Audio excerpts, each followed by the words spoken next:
residencia, además de emergenciología. En la actualidad es jefe del servicio de cardiología, aunque ha coordinado también la residencia del mismo nombre en dicha institución. Es autor de varios libros, no solamente de emergenciología, sino también de la seguridad social.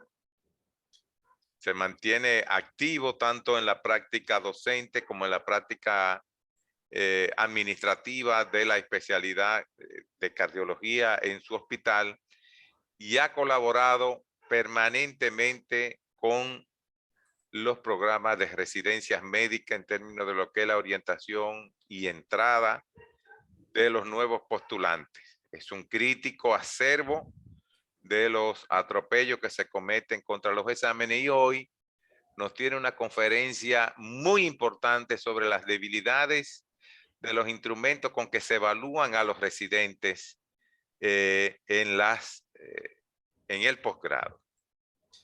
Para informarle, vamos a decir, mañana no vamos a tener conferencia. A partir del lunes vamos a arrancar con las conferencias, con la ponencia propiamente dicha de las 4 grandes áreas que se conocen y que sobre las cuales se cimenta el examen nacional unificado de residencias médicas. A partir del lunes, martes, miércoles y jueves vamos a tener, y el viernes que viene, conferencias sobre lo que usted debe de saber del ENUR en términos de pediatría, lo que usted debe de saber sobre el examen nacional unificado, de lo que tiene que ver con la cirugía general, con la medicina interna y con la gineco-obstetricia. También de las áreas comunes como son la fisiología, la infectología, etcétera, tendremos una conferencia al final. De manera que sin más preámbulo, veo a Severino que está conectado. La cantidad de participantes hoy es algo exigua. Esperamos que se vayan conectando en la medida en que va avanzando la conferencia. Sin embargo, ya son las 8:20. Y sabemos que el doctor Severino es una persona muy, pero muy ocupada y que le agradecemos que haya accedido a brindarnos la participación de esta noche. Severino, el espacio es tuyo. Bueno, sí, ¿me escuchan? Sí, doctor, alto y claro. Vamos a ver qué es lo que me está pasando aquí. Bueno, esta es una conferencia que ya ustedes de seguro que han estado discutiendo estos temas. Los grandes desafíos en la calificación de los aspirantes a residentes. A mí me parece que el mayor apoyo con lo que ustedes cuentan es el colegio médico. Es decir, el presidente del colegio médico tiene claro que el mayor desafío es la cantidad de plazas. Es decir, aunque se publican 1,200 plazas, 900 plazas, la gran verdad es que no todas esas plazas son para los más de 5,000 médicos y médicas que van a tomar el examen. Cuando uno revisa lo que pasa en la República Dominicana con lo que pasa en otros países, o sea, cuántos de los que participan en un examen, por ejemplo, como pasa en España, y vi a uno de los ponentes que estuvo hablando de ellos, y en México, entonces uno se da cuenta de que América Latina arrastra una gran debilidad que es la inconsciencia de la importancia de la formación de posgrado en el área de la salud.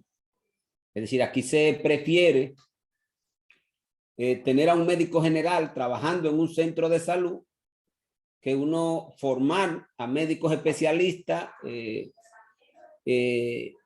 que puedan brindar una atención más calificada porque están permanentemente estudiando. Y digo esto porque el mayor calificativo que se obtiene aquí en la República Dominicana es a nivel de las residencias médicas. porque en el ministerio no tienen la conciencia suficiente en el servicio para estimular la educación médica continuada, sino que eso depende mucho de la voluntad del médico. De ahí que para muchos de nosotros, al menos yo, no tendría ningún problema con que todos los médicos fueran cardiólogos, ni tendría ninguna dificultad con que todos los dominicanos fueran médicos. Yo creo que el que se educa bien a cualquier área que se dedica le va a sacar provecho. Entonces, a mí me parece que el mayor desafío que enfrentamos nosotros como sociedad es la pobre conciencia que hay de la importancia de la formación de posgrado en el área de ciencia de la salud. Porque ni siquiera se forman en área de no clínica, como sería la epidemiología, la investigación. Por ejemplo, aquí hay un déficit de formación de investigadores que es terrible. Y uno no encuentra que las universidades ni siquiera ofrecen ese tipo de apoyo con carreras, pero tampoco la ofrece, tampoco en el gobierno y en la propia MESI existe una tendencia para estimular que estas carreras, que son fundamentales para que un país se desarrolle, la inversión en investigación como una forma de generar nuevas tecnologías, y de manera muy particular en el área de nosotros, donde se producen en el mundo entero cientos de medicamentos nuevos, y la mayoría de los que participan en investigación aquí casi siempre es para seleccionar pacientes, y la mayoría de los productos que llegan a República Dominicana, ninguno se somete a un proceso de evaluación como hacen, por ejemplo, en Estados Unidos, que no acepta ningún resultado de ningún estudio en la que no se haya experimentado en el territorio norteamericano. Es decir, la FDA no te acepta eso. Pero igual los europeos exigen que la mayoría de los medicamentos que se van, aún siendo genéricos, o el laboratorio tiene que demostrar y ser evaluado y pagar esa evaluación, no solamente sobre la biodisponibilidad del medicamento, sino también sobre el tema de la calidad de ese laboratorio para producir medicamentos. De tal manera que desde mi perspectiva docente y de un profesional comprometido con una sociedad que tiene que progresar, a mí me parece que el mayor desafío que enfrentamos nosotros, repito, como sociedad, es la escasez de plazas y la ausencia total de plaza en áreas que prácticamente en la República Dominicana no hemos podido progresar. Como dije, algunas que no tienen nada que ver con el ejercicio clínico. Ojalá que en esta gestión de CENEN no solamente nos concentremos en la plaza en el hospital, sino que nos atrevamos a formar investigadores en la República Dominicana. Aquí se gasta muchísimo dinero pagando cursos internacionales de investigación. Por ejemplo, un curso en Harvard que aquí se da, que no tiene ningún calificativo de maestría, cuesta $3,000. $3,000 cuesta. Entonces, muchas veces el MESI da la beca para ese tipo de cursos, y mal que estemos comparando, porque estamos hablando de una universidad extraordinaria como Harvard, pero la pongo como ejemplo de por qué en el país no se estimulan a la formación de más investigadores que se necesitan, llegar a acuerdos con universidades internacionales para que nosotros podamos tener 100, 200, 300, 400, 500 personas que se puedan dedicar a investigadores, con una línea gubernamental de que toda la industria que quiera tener un medicamento aquí en la República Dominicana tiene que pagar un estudio para que todos estos jóvenes encuentren campos para poder estudiar. Ya desde el punto de vista de la métrica que se utilizan, pues yo creo que se ha hablado bastante de ella. Uno tendría que concentrarse en el examen porque es el determinante, el que saca 80, es casi, tiene un 100%, casi, uno nunca puede decir, porque depende mucho de la especialidad a la que va. hay especialidades cuya cantidad de residentes que hay son muy reducidas y por lo tanto el récord de nota, los lauros académicos van a ser factores muy determinantes para que esos doctores puedan ser concursantes, aunque saquen buena nota en el examen. Es el caso de otorrinolaringología, que es una de las que exige puntuación mucho más elevada. Vía Ferrera, que está por ahí, pudiera darnos su experiencia. Creo que en otorrino pocos médicos ganan si no tienen lauros académicos. Y naturalmente la entrevista, que es algo que ha variado mucho en el tiempo, cuál es su valor. Aquí en República Dominicana uno quisiera que la entrevista fuera simple y llanamente dentro de lo que ganan, una forma de coger al que quiera ir a un hospital, porque la gran verdad es que uno ver en algunos lugares que le pongan cero y a mí me gustaría que, aprovechando que Senen está ahí, que está Soto, garanticen un buen cuerpo de delegados del colegio médico en todos los hospitales y en todos los concursos para evitar ese tipo de abuso. Porque aquí cada uno de esos renglones, con excepción del récord de nota, porque ya está predeterminado, en la mayoría de las otras cosas se hacen, uno ha visto muchas mañas. No hay duda que el examen es el elemento más importante. Pudiéramos revisar los otros parámetros que el cual le mencionaba antes. Esto fue el año del 20, ¿qué pasó? Apenas un 20% pasaron el examen, aprobaron el examen. Y alrededor de eso, hace algunos años, una distinguida presidenta del colegio médico se atrevió a poner un corte, y un corte de 65.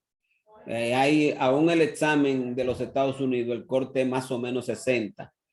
Es verdad que hay sitios que tienen corte más alto, pero esto trajo como consecuencia en todo lo que fue el gobierno anterior, que se quedaban muchas plazas y los encargados de residencia médica la utilizaban para colocar en áreas en las que no se habían publicado estas plazas a personas que inclusive ni siquiera habían ganado. Yo creo que todos hemos vivido ese desagradable comportamiento de residencia médica y sin lugar a dudas que el colegio tiene que jugar un papel muy determinante para evitar que estas cosas ocurran. Es decir, aquí uno mira que se publican 150 plazas de una residencia, 80 plazas de una residencia, y cuando uno tiene acceso a la nómina, entonces uno se da cuenta que hay más residentes de la plaza que se publicaron. Y todo esto es porque se abusa de publicar menos plazas y con el tema de que se pone corte en el examen de algunas residencias que no son muy atractivas todavía en República Dominicana, por todas las razones que conocemos, de que terminan y no pueden trabajar en el sector privado, pero tampoco el público lo nombra. Pues esas son plazas y especialidades que van perdiendo espacio para que los médicos puedan aspirar a ella.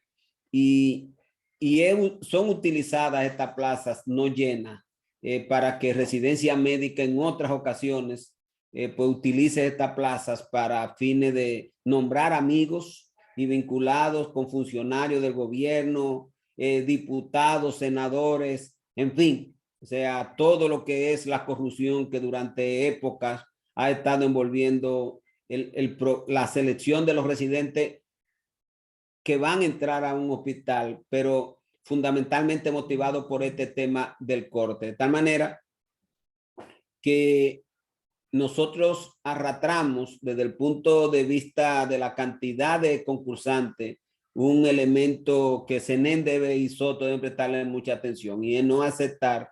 Creo que vi a alguien que también se pronunció sobre el particular, no aceptar el corte para el examen, es decir, que se concurse con la nota que se saque, como ocurrió cuando todos nosotros concursamos, y que el que tenga más puntos ese es el que gana, porque la única manera de evitar que todas esas plazas que no son que no son cubiertas, porque los médicos que quieren ir a esas especialidades que son menos demandantes son excluidos por el examen, por el corte que se pone en el examen. Entonces lo que hace es que llenan los hospitales de plazas tradicionales que no salen a concurso, pero que mediante la corrupción son ocupadas por gente vinculada con quienes están al frente del gobierno. Entonces, creo que ese es un elemento que hay que resaltar. Yo, entonces señalaba que cuando uno revisa el examen, uno se da cuenta que el número de personas que está pasando el examen es bajo. Por lo que deberíamos concentrarnos, y por suerte que CENEN está anunciando que para la próxima semana se van a colocar temáticas que tienen que estar vinculados con el buen desempeño del examen, porque como dije antes, la puntuación del examen es tan elevada que ella es la que determina quién entra y quién sale. Una persona que saque 80 está seguro que va a entrar a medicina interna, pero una persona que saca más de 70 y que tiene el laudo académico, lo más probable que está seguro que va a entrar a medicina interna. Y eso independientemente de lo que ocurre en las entrevistas. Pero de todas maneras, en la entrevista también vemos muchos niveles de abuso. En ocasiones se cambian la nota de la entrevista para favorecer a alguien. Y yo creo que el colegio tiene que garantizar que estos dos aspectos fundamentales, que son el examen y la entrevista, que son los que generan mayor nivel de manipulación, pues puedan ser evitadas. Yo he conocido de todo en el examen. Yo he conocido en el examen de gente que se ha quemado y le han cambiado la nota, porque una vez la universidad manda la nota del examen que se queda concentrado en residencia médica, el colegio no tiene bajo ninguna circunstancia una copia de ese examen. Es una cosa muy poco transparente lo que pasa ahí. Antes mandaban al Seguro Social y uno tenía acceso a la nota, ya ni siquiera eso.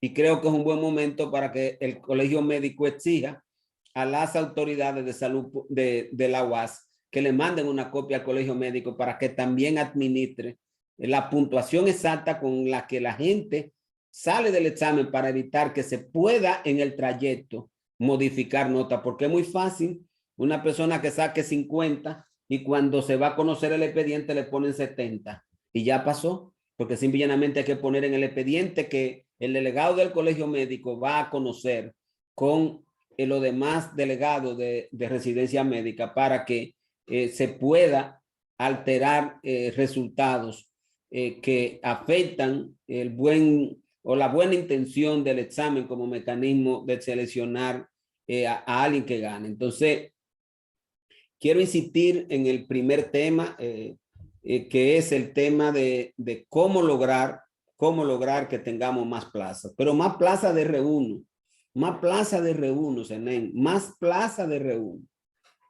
Segundo, como tenemos una baja puntuación en el número de personas que aprueban el examen, y eso no altera en lo absoluto, lo que sacan mejor nota son los que tienen más posibilidades, seguir insistiendo en que se mantenga abierta el tema del valor del examen para concursar, que no existan cortes, porque eso lo que da paso es a la corrupción y a que muchas plazas se queden vacías.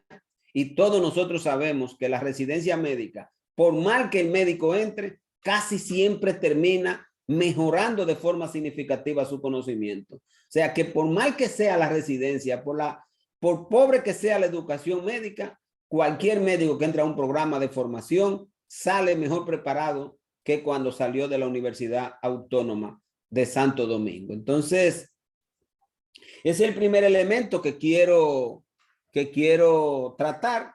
El segundo elemento que me quiero concentrar es en el tema del examen. Entonces, yo creo que hay mucho problema con la realización del examen, y esto tiene mucho que ver que en República Dominicana no hay un equipo técnico altamente calificado para que las preguntas que son extraídas del banco de preguntas puedan ser bien elaboradas. Es decir, la UAS debería tener un equipo técnico de personas bien calificadas a quien le pague para que hagan ese trabajo, y naturalmente si el examen sale de su entorno, porque ha salido en otras ocasiones, pues que esa persona pueda ser sometida a la justicia porque lo que uno más ve, y yo he revisado muchos exámenes, y lo que uno más ve son preguntas ambiguas, preguntas que, aunque el médico que se dedica un poco la puede llenar sin ningún tipo de problema. Y todo esto son,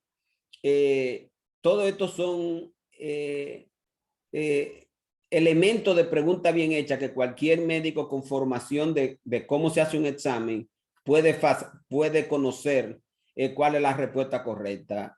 Cada vez que usted ve que hay una opción demasiado larga o extensa, casi siempre esa es la respuesta correcta. O sea, y son en exámenes mal hechos. Muchas veces los exámenes numéricos no se presentan de manera uniforme. No se presentan. O te ponen una opción que es tan larga o un caso que es tan largo que el médico cuando viene a terminar de leer el caso no se recuerda por dónde empezó. Porque todos sabemos que el examen es algo de tensión, genera tensión, tenemos un tiempo prudente para tomar el examen. Entonces, cuando se hacen casos clínicos demasiado extensos o preguntas demasiado extensas en el enunciado, pues cuando el médico viene a querer leer con la presión del tiempo la respuesta, pues casi siempre termina obviando teniendo en cuenta cuál es la respuesta correcta. Otro elemento que cuando uno revisa el examen, y creo que tengo algunos ejemplos por ahí, es que muchas veces la respuesta está en los términos que se utilizan en el examen. Muchas veces uno ve que muchas preguntas son tan largas que se puede conseguir, se puede lograr rápidamente uno conocer que esa es la respuesta del examen. Hoy por hoy, por suerte, no se utilizan las frases negativas, no hay la negación en el caso y vamos a poner voy a poner este ejemplo de una de las preguntas que vi. En los niños, la comunicación interventricular está asociada a cianosis, a hipertensión pulmonar, a soplo sistólico y a tetralogía de Fallot. No sé, de los que somos médicos especialistas, lo más probable es que todos dijéramos que todo eso es verdad. Y muchas veces los muchachos salen al examen y dicen que todo eso es verdad. Sin embargo, para que presente hipertensión pulmonar ya está complicada, para que presente cianosis debe tener hipertensión pulmonar, y para que tenga, considerar una tetralogía de Fallot, pues ya no es una comunicación interventricular, es una tetralogía de Fallot. Pero nadie puede decir que la comunicación interventricular no está en la tetralogía de Fallot. Nadie puede decir que la comunicación interventricular no se asocia con hipertensión pulmonar. Y nadie puede decir que la comunicación interventricular, cuando se complica con hipertensión pulmonar, no tenga cianosis. ¿Me entiendes? Entonces, muchas veces tenemos ese tipo de preguntas que le llevan confusión al estudiante. Para uno que sabe que estas son ya complicaciones y que esto no corresponde a la comunicación interventricular, sería fácil considerar que la pregunta más correcta sería el soplo sistólico. Pero eso lo sabe uno porque uno se maneja con ese tipo de patología. Igual miren esta pregunta. La obesidad en los cardiópatas es un factor desfavorable por varios motivos. Nada de eso que dice ahí tiene trascendencia hoy en cardiología. Pero di que porque aumenta el trabajo cardíaco, porque puede haber somnolencia, ligera cianosis central y signo de sobrecarga derecha por hipertensión pulmonar. ¿Cómo es conocida esta condición? ¿Me entiendes? O sea, y lo que quiere decir que tiene un síndrome de Piqui, pero eso también puede ser parte, también puede ser parte del síndrome metabólico. Claro que el síndrome de Piqui es el que tiene la cianosis central, pero se generan preguntas con respuestas que cualquiera de estudiantes puede seleccionar una de las dos y simple y llanamente equivocarse. O sea, no hay duda que la correcta es el síndrome de Piqui, pero cualquiera puede decir que puede haber somnolencia sin haber síndrome de Piqui. Cualquiera. Lo único que tal vez podamos decir es que hay cianosis central, pero en todos los pacientes que tienen obesidad, pues vamos a tener sobrecarga de volumen. Eso es lo normal. Entonces, es decir, que muchas veces se elabora un examen, en la que conseguir la respuesta para los muchachos en medio de tensión es sumamente sumamente difícil. Otro elemento que uno ve en los exámenes es que hay que coger la mejor de muchas respuestas. La mejor de muchas respuestas. Y le puse el ejemplo anterior con la comunicación interventricular que apareció en un examen. Es decir, que uno puede, sin lugar a duda, tener la dificultad de poder seleccionar de manera correcta la pregunta. Y no porque no se la sepa, sino porque a la hora de elaborar se genera con el objetivo, no para evaluar conocimiento, sino de generar confusión. Y un examen no se puede generar confusión. Entonces, otro elemento que, como le señalaba, es que muchas veces se crean preguntas y respuestas demasiado largas que dificultan mucho al médico poder responder. Pero, sin embargo, hay respuestas que están automáticamente en el enunciado. Automáticamente en el enunciado. Y entonces usted muchas veces lo que tiene que saberla buscar. Por ejemplo, un hombre de 58 años acude al consultorio debido a padecer un dolor de rodilla derecha de hace 3 días. Tiene antecedentes de diabetes mellitus, hipertensión e hiperlipidemia, controlada con un fármaco hipoglucemiante, un inhibidor de ECA. No tiene historia familiar de afecciones, deben ver si quito acá, de afecciones similares. El examen físico se observa en la rodilla que está inflamada, que tiene dolor y tiene líquido. Una radiografía de tórax produce, se observa condrocalcinosis. ¿Cuál de las siguientes opciones es la farmacoterapia más apropiada? Es decir, creo que cualquiera pudiera responder esto porque solamente cuando te dicen que hay condrocalcinosis, ya tú puedes saber cuál es la respuesta correcta. Y muchas veces pasa igual por ejemplo, este examen se presentan pistas gramaticales por ejemplo, como le señalaba, los términos absolutos muchas veces son la respuesta. Esos términos absolutos es siempre, nunca. Esas son las respuestas. Cuando no está bien elaborado, entonces un estudiante, aunque no sepa mucho, pero si tiene muchas capacidades para poder entender cómo se elabora de manera correcta un examen, pues puede responderla de manera correcta. Muchas veces inclusive se coloca, por ejemplo, la administración, vamos a suponer, la administración de furosemida produce una disminución del nivel de potasio en orina. Una disminución del nivel de potasio en orina. Un aumento del nivel de potasio en orina. O sea, te están poniendo dos que tú no tienes más remedio que coger una de las dos. O sea, es decir, muchas veces, sin saber mucho, el médico puede, por mal elaborado un examen, de irle mejor que a otros. Aquí, por ejemplo, el colesterol contiene numerosos ácidos grasos. El colesterol no está presente en ningún alimento de origen vegetal. No está presente en ningún alimento. Y esa es la respuesta correcta, porque sí está presente en los vegetales.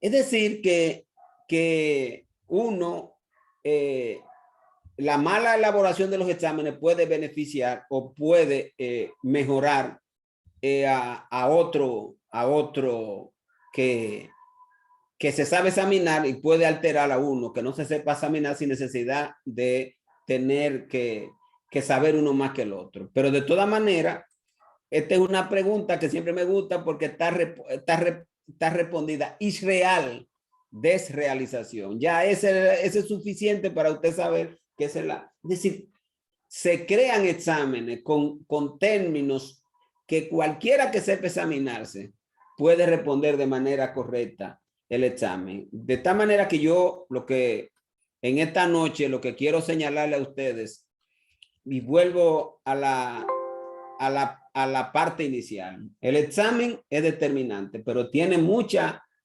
complejidades. Muchas complejidades, desde mal elaborado, genera confusión, porque no sé muy determinativo en la respuesta que se quiere poner, de tal manera que no haya posibilidad de seleccionar más de una, que no haya más posibilidad de seleccionar más de una, para que los muchachos no estén diciendo, yo creo que la puse bien.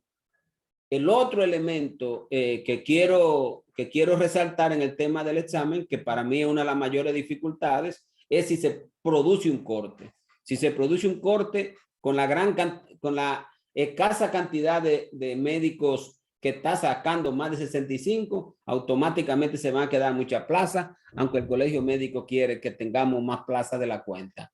Entonces, Senen y Soto, que el examen sea un elemento para definir quién entre, pero jamás debe ser un elemento que diga quién no puede concursar por la nota que haya sacado, porque yo creo que todos nosotros tenemos la suficiente conciencia de que cualquier médico que entre a una residencia médica va a salir con un mejor nivel de formación que el que tenía antes. Entonces, el tercer elemento que quiero recalcar o que quiero resaltar sobre el examen, a los muchachos que están aquí, ya que están aquí, que esto sirva de algo, fíjense cuando no tienen claro una respuesta, fíjense la forma de cómo se elaboró, que muchas preguntas, cuando los exámenes no son bien elaborados, por ejemplo, a mí me dicen de INTEC, mándame 2 o 3 preguntas del examen, y yo le elaboro, pero esa pregunta nadie la revisa si está bien elaborada.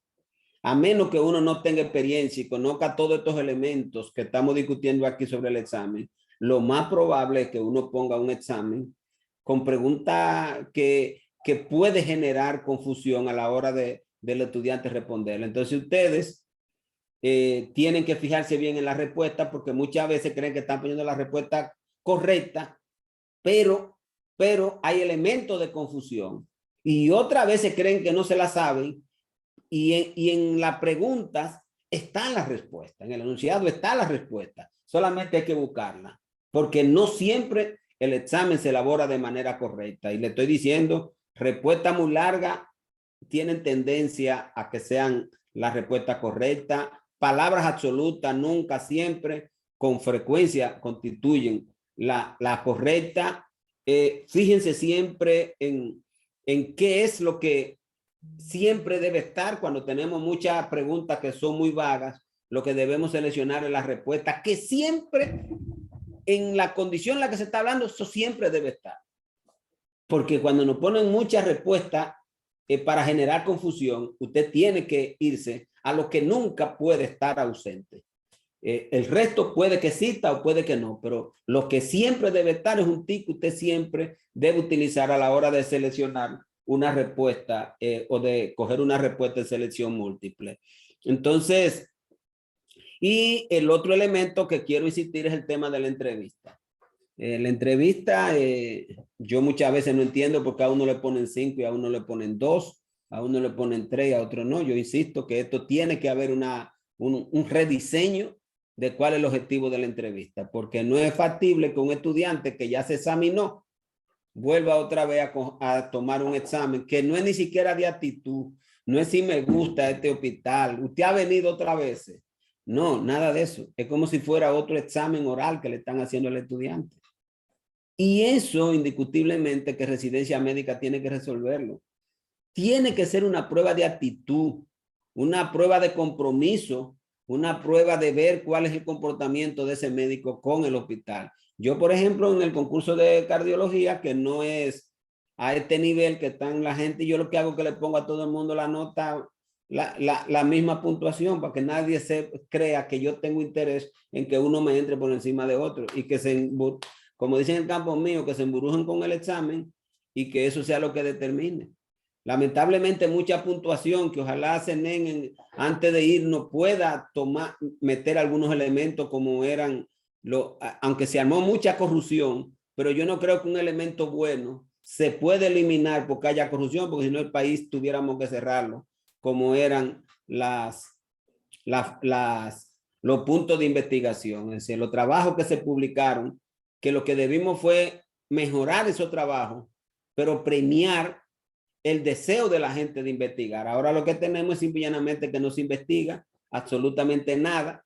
Eran los muchachos jóvenes que siempre estaban detrás de la investigación por el tema de la entrevista, digo, del examen de residencia. Aquí ser investigador, bueno o malo, prácticamente no tiene ninguna trascendencia, pero yo creo que desde el punto de vista de la academia, estimular a los muchachos con buenas investigaciones y el colegio sí hacer un reglamento de cuál es la investigación que se van a aceptar para la revista que se puedan hacer y que anualmente se puedan hacer 4 o 5 revistas con trabajo de calidad, con buen análisis estadístico, con una buena muestra.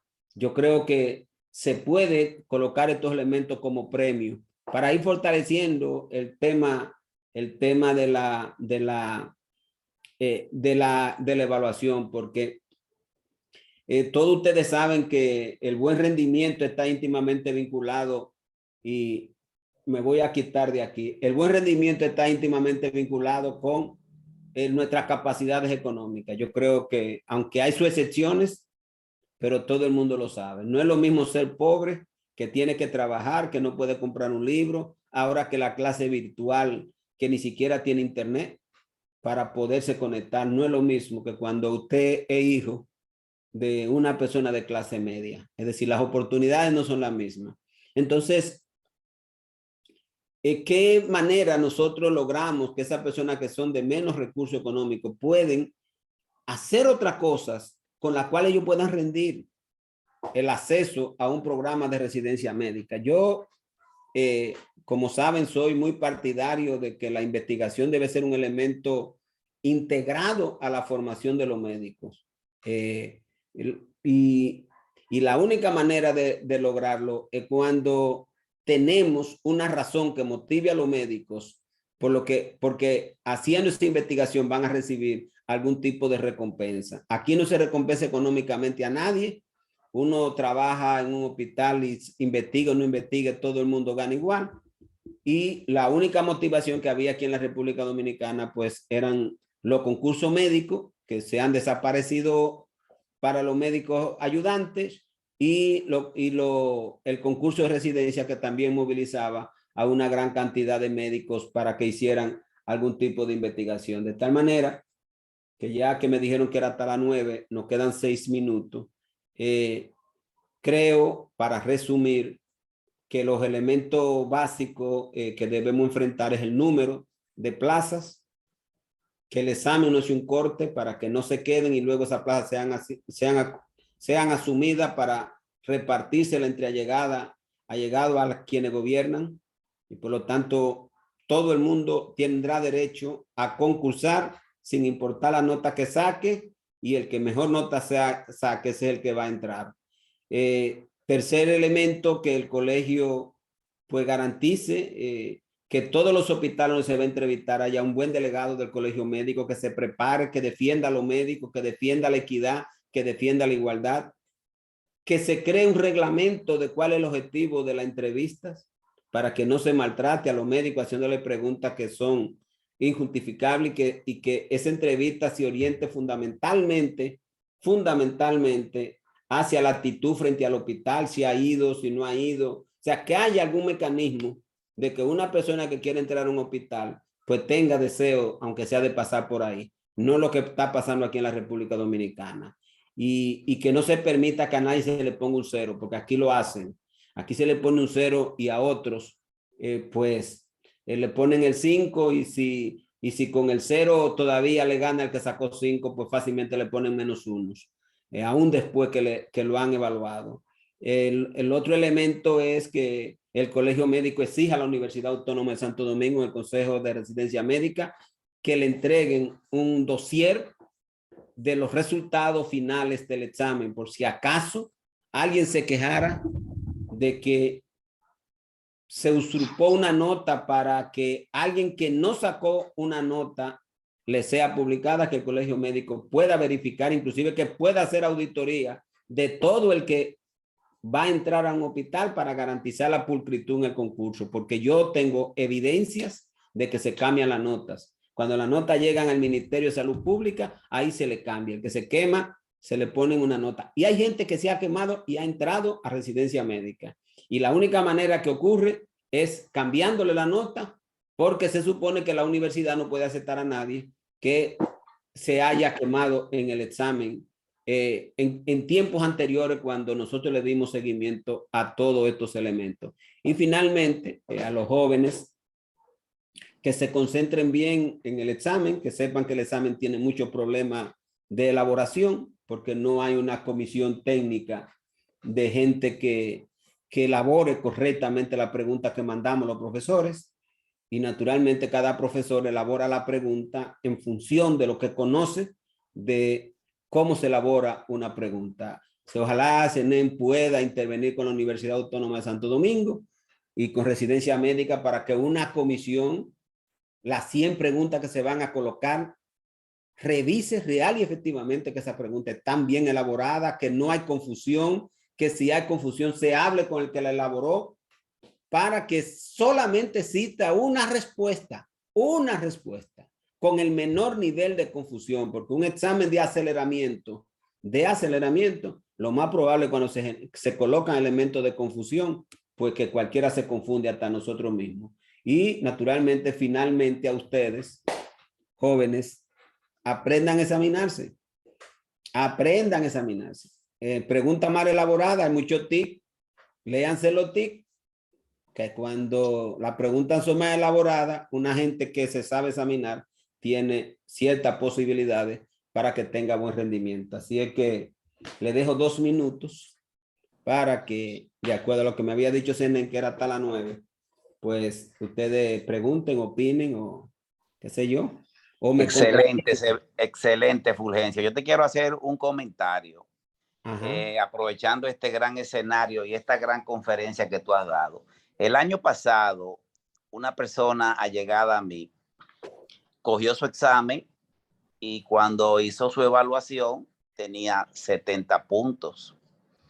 La universidad le publicó 69 puntos. Cuando el examen se publica, que tú tienes la oportunidad de hacer el macheo y hacer la comparación, la persona entendió que le faltaba un punto. Realmente se hicieron varias revisiones y era cierto. Yo había hablado con una persona muy honesta que trabaja en ese tipo de cosas y me había dicho, sí, por lo regular los errores no pasan de 2 puntos, es 1 punto, 2 puntos, pero realmente había 1 punto.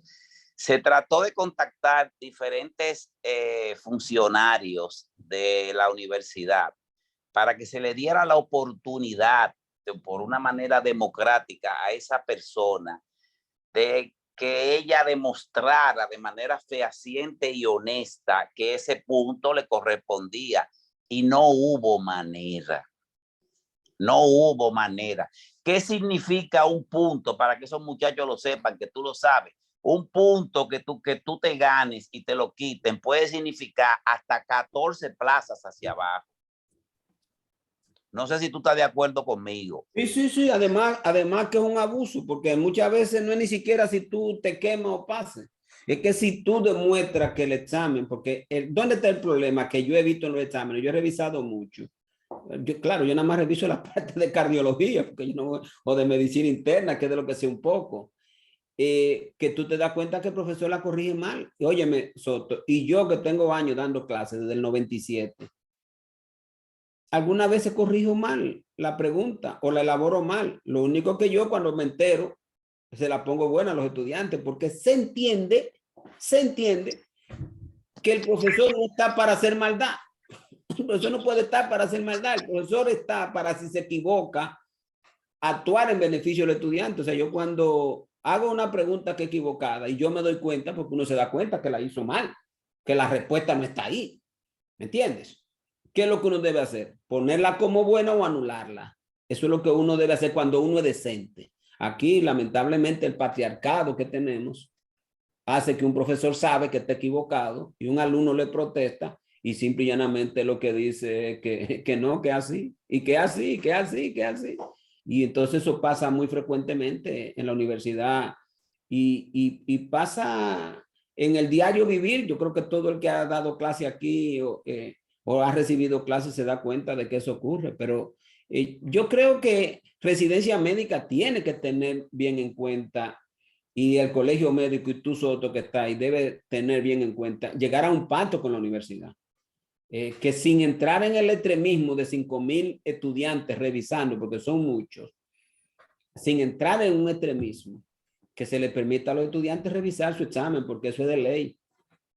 Es una cosa lógica de revisar, y que si una comisión de revisión de la universidad descubre que en el texto, porque el profesor lo redactó mal o está mal, que simple y llanamente la corrija. Y si todo el mundo le fue igual, que se la corrija a todo el mundo, porque eso es la lógica que dice que usted no puede hacer maldad, usted no puede hacer nada que perjudique a otro. Y yo estoy de acuerdo contigo, Soto. Muchas veces es por fracciones, especialmente con el currículo universitario. Muchas veces te lo calculan en entero, pero otras veces te lo calculan en fracciones, y en ocasiones una fracción la que hace que una persona pierda o gane. O sea que yo estoy de acuerdo contigo y que el colegio defienda el derecho que tienen los muchachos a que les revisen su examen. Aquí hay una persona que pregunta, Severino, de cara a un mes del examen, ¿cuál es el consejo que nos puede dar, ya que para este tiempo que puede dar, ya que para este tiempo que puede ser determinante para tener éxito en el examen? Ahora hay muchas formas, los muchachos saben que ellos tienen muchas formas. Miren, ustedes aquí, por ejemplo, las sociedades europeas, especialmente las españolas, tienen miles de videos con los que ustedes pueden escuchar toda la patología que están ahí en el examen. Naturalmente, yo creo que la parte de medicina interna de la que yo más puedo hablar, el Harrison se lee en un par de semanas, el Harrison. Ahora, tienen que sentarse a leer, porque cuando uno lee, uno trata de aprender. O sea, no se puede decir que leí por leer. Entonces, lo único que yo le puedo decir a ustedes es que cuando estén con el examen, en la pregunta que usted no se sepa, busque un tío a ver si hay un tío ahí que le oriente a dónde está la respuesta. Sería lo único que yo le puedo recomendar a ustedes, porque muchas veces la respuesta está en el enunciado. Ya los que han estudiado mucho, pues concentrarse donde le ha ido peor, donde en otros exámenes o donde se sienten más flojos. Aquí usted tiene muchos exámenes ahí que ustedes pueden ver en qué área que ustedes están más flojos. Entonces concéntrense en la que ustedes están más flojos, no se concentren en la que ustedes están más fuertes, porque no tiene sentido. Muchas veces cuando están en la guía temática hay parte que la que usted se cree que se la sabe bien, pues váyase a otra. Váyase de la patología a la que usted cree que usted está más flojo. Siempre lo recomendable es que se estudie todo el material. Siempre eso es lo recomendable. Y cuando uno habla de estudiar, lo que está diciendo es, señor, hay que aprender. Cuando usted está frente a un examen, usted está frente a miles de pacientes, a miles de pacientes. Entonces, no pueden pretender que el médico puede estar frente a un paciente que no sepa lo que tiene. Y yo lo que le digo a usted y se lo digo a los estudiantes míos, siempre que uno lea 10 minutos, usted tiene que haber aprendido cómo manejar de manera correcta a un paciente. Si no lo logró, mire, usted fracasó. Usted tiene que leer para diagnosticar y usted tiene que leer para tratar. Si usted no logra eso en una lectura, usted está perdiendo el tiempo. Usted está concentrado en otra cosa. Entonces yo lo que les recomiendo es que se vayan a dedicar a un área o no. Por favor, estudien como si ya ustedes fueran residentes. Estudien como si ustedes fueran médicos especialistas. Estudien para saber tratar a un paciente, porque un examen de medicina no es más que una forma de uno autoevaluarse si yo sé hacer de manera correcta las cosas. Y a mí me parece que eso sería lo fundamental. Para el año que viene yo quisiera conseguir, yo estaba revisando ahí el First Aid del USMLE, y ellos le dan unas técnicas de estudios desde las más efectivas hasta las menos efectivas. Desgraciadamente, las menos efectivas son las que uno más usa, porque uno usa memorización, esa es menos efectiva. Resumir, esa es menos efectiva. Subrayar, esa es menos efectiva. De las moderadamente efectivas, la memotecnia es buena. Y las más efectivas, como yo no soy educador, se me ha hecho difícil cogerle como la idea. pero no te recomiendan que si tú tienes 5 grandes temas, los leas de manera masiva. O sea, que si tú tienes cardiología, endocrino y infecto, que lea masivamente cardiología, que lea masivamente infecto, sino que haga como una mezcolanza de todas. Parece como ilógico, pero dicen que hay más capacidad de tú fijar conocimiento. Me gustaría el año que viene ver si tú me ayudas en conseguir una persona que sea un experto en enseñar técnicas de estudios que sean efectivas. Sí, pero hay que hacerlo con tiempo, hay que hacerlo en el mes de junio. No lo Claro. Pero la claro. otra cosa, Soto, que te quiero comentar sobre lo que tú has dicho. Mira, lo que yo he aprendido es que cada ser humano es diferente. ¿Tú me entiendes? O sea, mira, la cantidad de estudiantes que nosotros tenemos con déficit de atención, tú no te lo imaginas. Y un estudiante con un déficit de atención, sea pequeño o grande, no hay forma, óyeme, no hay forma que se pase 5 horas sentado estudiando. Se pasa 5 horas sentado mirando el celular, arrancándose las uñas, peinándose, oyendo otra cosa. Entonces, yo, por ejemplo, que creo en la formación, yo creo en la formación. Yo creo que todo el mundo debe tener la oportunidad para entrar a un centro de salud para formarse mejor. Pero si tuviéramos alternativa desde el punto de vista de que la gente pueda hacer otra maestría, pero es que no tenemos nada, Soto. Cuando tú buscas la apertura de la maestría aquí, fuera de la clínica, pues son prácticamente ausentes. Entonces, nosotros y el colegio médico y ustedes tienen que estar luchando no solamente por la maestría clínica, hay mucha gente que quiere hacer una maestría en otras áreas, que la hay, hay investigación, porque no, como dije antes, ¿por qué no estamos formando todos los años 50, 100 personas en investigación? ¿Por qué no lo podemos hacer si no tenemos investigadores? Y tú sabes las áreas de investigación en salud que hay, desde los estudios en fase 0 en animales hasta los estudios en el área clínica. O sea, nosotros tenemos todo un campo de apertura para que todos estos muchachos alcancen sus éxitos. Todo con reglamento. Desde el punto de vista de que todo lo que se vaya a aprobar ahí en salud pública, en esas cosas que le dicen de que dirección de drogas, tenga que ser sometido a un estudio, que esos muchachos se ganen su peso con esa industria que vende todos los años 40,000 millones de pesos todos los años y nos aporta a nosotros a los médicos 100 millones en educación y dicen que mucho. Claro. O sea, yo creo que nosotros mismos tenemos que aprender a entender que todo el mundo obligatoriamente no tiene que ser clínico, pero todo el mundo que salga de una universidad tiene que tener una formación de posgrado. Todo el mundo sin excepción. Y esa debe ser nuestra meta como médicos ya en decadencia, ¿verdad? Ya estamos en decadencia, Soto. Claro. Legal. Soto, quiero hacer una serie de apreciaciones, si me lo permiten. Oh, pero eso es suyo, no hermano. sé cuántas manos, no veo aquí cuántas manos hay levantadas. No, pero hay 2 preguntas, Zenén. Hay 2 preguntas. Yo tengo una que las responda para yo entrar con una serie. Mañana hay un encuentro donde tú vas a estar, tú lo sabes. Ok, con la rectora de la UAS y con el Ministerio de Salud Pública, en la persona del ministro y del doctor Hilario Reyes Pérez. Y por la UAS van todas las autoridades que tienen que ver con la residencia y el colegio médico. No sé si va a ir sanidad militar. Con respecto a eso, cuando los compañeros hagan las preguntas, que Fulgencio la conteste, yo le quiero dar algunas informaciones. Adelante con las 2 preguntas. Un minuto, sí.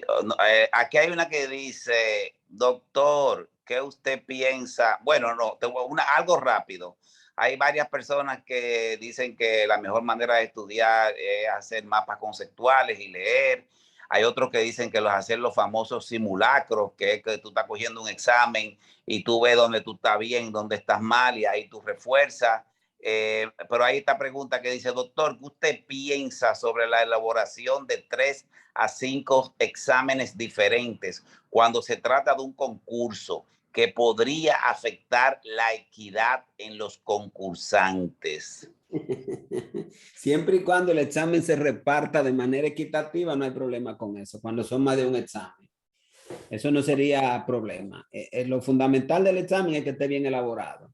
Lo fundamental del examen es que respeten a los que están concursando, que si están inconformes, existan las condiciones para que le puedan revisar. Yo creo que eso es lo fundamental. Si fuera yo, ustedes le pidiera a la universidad que forme un equipo para que garantice que el examen esté bien elaborado y que evite toda esa forma muchas veces vaga, como le puse ahí en varias preguntas que he revisado, para que los muchachos tengan mejor opción de buenos resultados y que todo el mundo tenga la opción de concursar, porque le vamos a quitar el tope al examen. Yo creo que con eso se puede lograr que todo el mundo entre en condiciones de igualdad.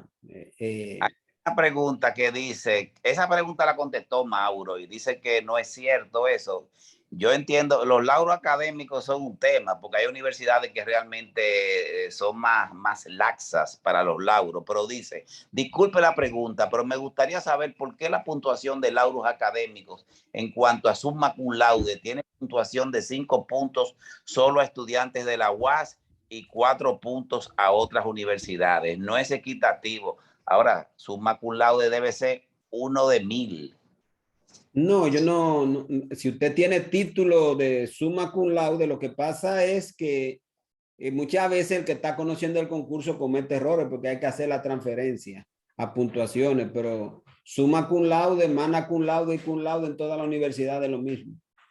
Lo que pasa es que no es lo mismo una universidad que está hasta 5 que una que está hasta 4. Entonces, yo creo que lo que él quiere decir es que muchas veces el que está conociendo el concurso le quita un punto en términos, porque recuérdense que el récord de notas se evalúa. Hasta 84.9, usted tiene 3 puntos. 76 a 84.9. De 85 a 89, usted tiene hasta 89, no, hasta 94. Mira, me puedo equivocar, me puedo equivocar. Hola, ¿cómo están ustedes? Puede tener 4 puntos y después de 95 tiene 5 puntos. Entonces, cuando hay una universidad que tiene una evaluación cuando yo conocía el concurso no pasaba eso, que había una que tenía el cuadro era hasta 4 y otra hasta 5. Entonces, el que tenía hasta 4 perdía un punto, pero los lauros son los mismos de quiera.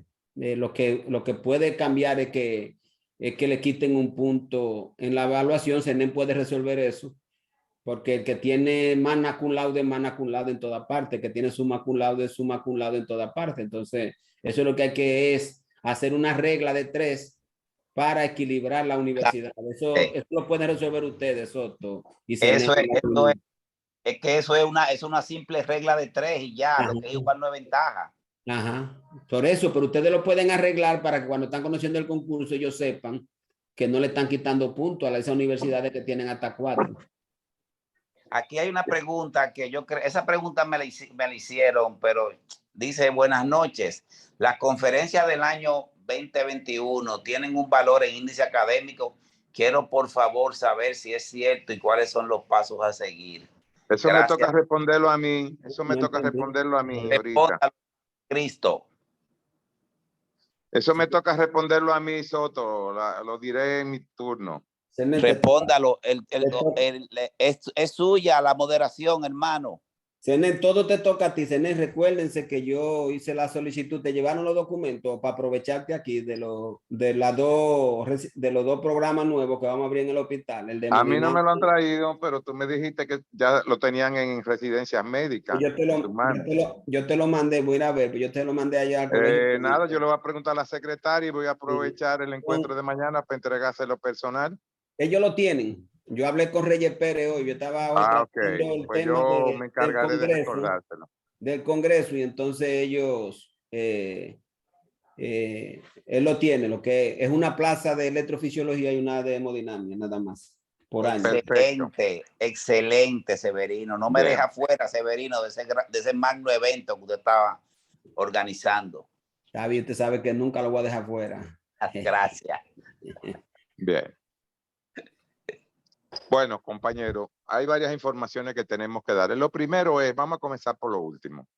Esas conferencias tienen un valor académico para concursos, no para el concurso de residencia. Pueden ser para concursos de profesores en la Universidad Autónoma, puede ser para concursos de profesores en cualquier otra Para maestros universidad. de medicina, CENE, para maestros de medicina. No tienen valores para el concurso de residencias médicas. Para el concurso de residencias médicas, como lo dijo Severino, el examen, la entrevista y las notas. Comencemos. El colegio médico está planteando revisar los reglamentos de concurso. Se lo externé al doctor Héctor Reyes Pérez y se lo planteé a la decana y al doctor Sasso. Colegio médico va a revisar esos reglamentos de concurso. Estamos totalmente de acuerdo con Severino en que hay que retomar la investigación. No sé de qué cabeza partió el hecho de que porque alguien o algunos plagiaron algunos trabajos, había que suspenderlo. Es como que usted vaya con una migraña al médico y el médico diga, bueno, pero quítale, no se me quita la migraña, bueno, pues quitémosle la cabeza. Así no es que se resuelve el problema. Mañana yo voy a comprometer a la rectora a que no permita, cuando se aprueben los nuevos reglamentos de concursos, que los trabajos sean sometidos al software de plagio en la UAS. Nos permitan esa facilidad, que la UAS tiene un buen equipo de eso para la gente que intenta plagiar tesis, que nos permiten someter los trabajos nuestros, como ellos tienen el software, no sé qué tan costoso será, que los trabajos que se sometan para las revistas, que la vamos a retomar, Severino, y los trabajos en las científicos gremiales, de nuevo, sean sometidos a una revisión pormenorizada con un software de plagio. Pero vamos a retomar eso. Se está valorando retomar también los puntos por lejanía, sea por pasantía o por labor, fronterizos. Y obviamente los lauros académicos creo que deben de ser retomado su valoración. Una persona con magna cum laude, yo creo que no tiene ni que tomar examen. En honor a la verdad, yo como hice intensivo en Cuba y la gente que tenían lauros entraban directamente a la especialidad. Eso era en Cuba. Aquí se podía valorar esa situación. Número uno. Número dos, nosotros le vamos a pedir al primer nivel que se va a encontrar con nosotros que no haya límite para la entrevista en términos de las notas, hasta tanto no se revisen los concursos. Eso quiere decir que el 65 no puede ser el límite, porque eso produce un sesgo y, como tú decías, deja gente fuera que no debió haber estado fuera, que debió haberse dado la oportunidad de entrar. Nosotros le estamos solicitando al ministro de Salud Pública, y eso nos los ofreció el presidente de la República, porque estuvo de acuerdo, alrededor de 140 a 150 plazas de R1 para residencias que van a abrir en diferentes provincias del país. Tenemos planeado abrir por lo menos 3 residencias más de medicina interna, 2 residencias más o 3 de ginecología obstetricia, 2 residencias más de pediatría, 2 residencias de cuidados intensivos, una residencia de traumatología, 4 residencias de emergenciología, 5 residencias más de medicina familiar. En fin, de 14 a 16 provincias vamos a abrir residencias médicas. En sitios tradicionales que no habían residencias o eran muy pocas, vamos a abrir nuevas residencias, cerca de 140 a 150 nuevas plazas. Lo que pasa es que este gobierno te dice que sí y luego te comienza como a envolver un trompo, a marearte, y ya nosotros no estamos conociendo ese truquito y vamos a presionar, a arreciar la presión en estos últimos días con respecto a esas peticiones que les hemos hecho. Esas son las informaciones que yo les tenía a ustedes por esta noche. Si hay alguna pregunta para el doctor Severino o para las informaciones que yo acabo de darle, me gustaría que se formularan en este momento.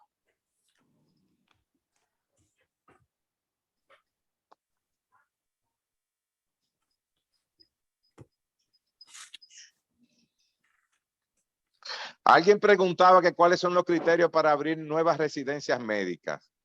En primer lugar, dentro de los criterios que están, no podemos solamente dejar al ámbito de la capital, a Santiago, y a 2 provincias más, el ámbito de que decidan que ellos son los únicos que puedan tener residencias.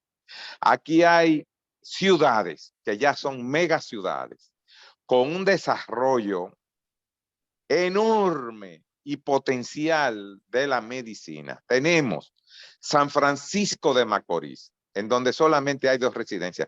San Francisco es una mega ciudad, con 3 universidades al interior de ello. La Vega es otra, Higüey es otra, en donde el desarrollo de la fuerza productiva y con ello el desarrollo de la medicina ha alcanzado ribetes trascendentales. La Romana, en donde inclusive hay un hospital con resonancia magnética, tomografía y todos los avances que ustedes se puedan imaginar. Entonces, ¿por qué negarle si el nivel médico y científico de esos sitios ha avanzado lo suficiente? ¿Por qué negarle que ellos puedan comenzar a formar sus propios recursos? Pero además, en un país donde tienden a concentrarse los recursos médicos solamente en las grandes urbes, le hace Santiago y Santo Domingo, con muy raras excepciones, uno tiene que darle la oportunidad a esos pueblos. Como dice Severino, todo el que sale de una residencia médica sale mucho mejor formado. No es lo mismo no haber hecho una especialidad o su especialidad que haberla hecho. Entonces, acontece que en esos pueblos donde se forman esos recursos humanos, los médicos suelen quedarse ahí. Y pregúntenselo si no a San Juan, que forma médicos familiares, a San Pedro de Macorís, que forma médicos familiares, emergenciólogos y ginecobstetras que está formando ahora. Esos recursos no se concentran en Santo Domingo, en Santiago, en San Pedro, en San Francisco. Esos recursos se quedan en esos pueblos y mejora la calidad de la atención. Esos son parte de los criterios. Podría darle muchísimos más criterios, pero esos son criterios más que convincentes para que esas ciudades tengan la oportunidad de crecer científicamente, sobre todo desde el punto de vista médico.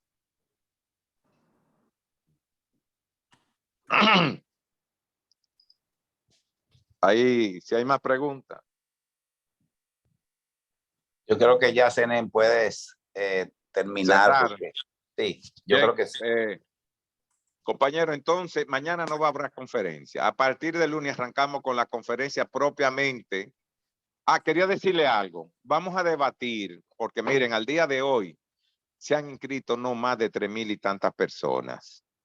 Mañana se va a discutir si se propone el examen o no, porque parece que sí, que la pandemia ha afectado la inscripción de nuevas personas.